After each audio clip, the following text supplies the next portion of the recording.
umaga, Jolians. Ako, si Lisa G. Ramos, ang patrol ng Jolians saan man sa mundo. At ito ang Campus Patrol.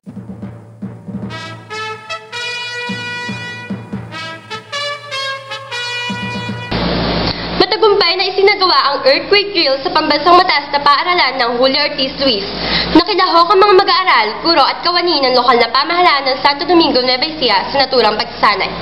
Si Carla Sigua para sa karagdagang ulat. Matagumpay na naisagawa ang taunang earthquake drill sa pambansang mataas na paaralan ng Julio Ortiz Ruiz na nilahukan ng mga mag-aaral, guro at mga kawani ng lokal na pamahalaan.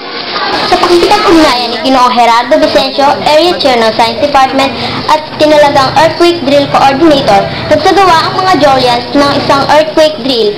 Sa pagsasagawa nito, ipinakita ng mga guro at pag-aaral ang sitwasyong may lindol at kung ano-ano ang mga dapat gawin sa sitwasyong ganito.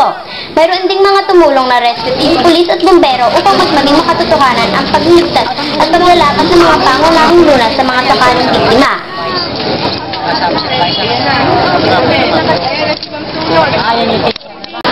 Ito po si Carla May Sigua, nag-uulat para sa Campus Patrol.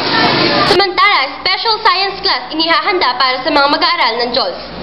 Mga karagdagang ulat mula kay Chesrael Grospe. Puspusan ang paghahanda ng JOLS Science Department para sa nalalapit na pagbisita ng Regional Officer bilang pagtugon sa panukalang pagbubukas ng special science class. Nagsisilbi itong panawagan upang mapalawig ang antas ng edukasyon para sa mga mag-aaral ng JOLS. The aim of this special science class is to further improve the science education in our school. And since the SSC is patterned to the Engineering and Science Education Program of the Department of Science and Technology, the purpose of this program is to give the bright students of Santo Domingo a chance to experience a higher level of high school science education. Inaasahan na may sasakatuparan ang naturang panukala sa darating na pasukan. Jezreel Grospe, nag-uulat para sa Campus Patrol.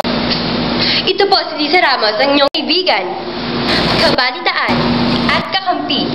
Ang Campus Patrol, sandigan ng katotohanan at panig sa mamamayan.